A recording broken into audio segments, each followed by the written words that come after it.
شعبہ نے عدی بن ثابت سے روایت کی، انہوں نے کہا میں نے حضرت برا رضی اللہ عنہ کو نبی اکرم صلی اللہ علیہ وآلہ وسلم سے حدیث بیان کرتے ہوئے سنا کہ آپ صلی اللہ علیہ وآلہ وسلم نے انصار کے بارے میں فرمایا، ان سے محبت نہیں کرتا مگر وہی جو مومن ہے، اور ان سے بغض نہیں رکھتا مگر وہی جو منافق ہے۔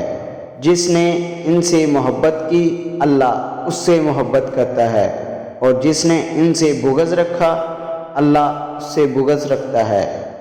شعبہ نے کہا میں نے عدی سے پوچھا کیا تم نے یہ روایت برا رضی اللہ عنہ سے سنی ہے؟ تو انہوں نے جواب دیا انہوں نے یہ حدیث مجھی کو سنائی تھی۔ صحیح مسلم حدیث نمبر 237۔